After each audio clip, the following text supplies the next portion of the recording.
ಹೀಗೆ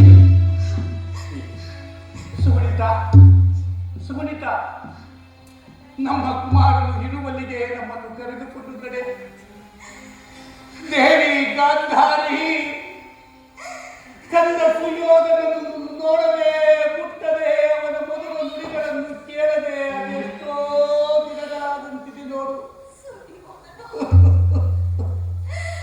ಯುದ್ಧದ ಪ್ರಾರಂಭದಲ್ಲಿ ನಮ್ಮ ಹರಕೆಯನ್ನು ತೆಗೆದುಕೊಂಡು ಹೋದವನು ತಿರುಗಿ ಒಮ್ಮೆಯೂ ಕೂಡ ನಮ್ಮ ಭೇಟಿಗೆ ಬರಲಿಲ್ಲ. ಮುಂಜಾನೆ ಎದ್ದು ಹಿರಿಯರ ಪಾದಕ್ಕೆರಗದೆ ಯಾವ ಕಾರ್ಯಕ್ಕೂ ಕೈ ಹಾಕುತ್ತಿರಲಿಲ್ಲ ನನ್ನ ಕಂದ. ಅಂತಹ ನಮ್ಮ ಕುಮಾರನಿಗೆ ನಮ್ಮ ಮೇಲೆ ಇಷ್ಟೇ ಬೇಸರವಾಯಿತು. ಆತನಾದರೂ ನಮ್ಮ ಬಳಿಯಲ್ಲಿದ್ದರೆ ನಮ್ಮ ದುಃಖದ ಸೆಳೆವು ತುಸುವಾದರೂ ಕಡಿಮೆಯಾಗುತ್ತಿತ್ತು. ಪ್ರಭು, ಕಿರಿಯ ಮಹಾರಾಜರು ಸಮರಾಂಗಣದ ಪಶ್ಚಿಮ ಭಾಗಕ್ಕೆ ಹೋಗುತ್ತಿರುವರೆಂದು ಸುದ್ದಿ ತಿಳಿಯಿತು. ಪಶ್ಚಿಮ ಭಾಗ? ನಡೆಯಪ್ಪ, ನಡೆ, ನಮ್ಮನ್ನು ಅತ್ತ ಕಡೆಗೆ ಕರ್ಕೊಂಡು ಹೋಗು. ನಡೆಯಪ್ಪ.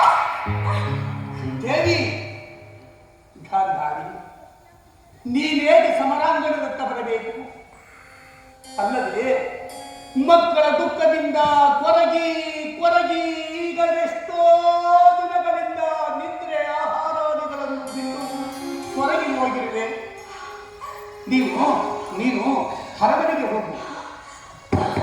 ನಾನು ಹೋಗಿ ಕುಮಾರನ ಸುದ್ದಿ ಸಮಾಚಾರಗಳನ್ನು ತಿಳಿದುಕೊಂಡು ಬರುತ್ತೇನೆ. ನೀನು ಅರಮನೆಗೆ ಹೋಗು. ಏನು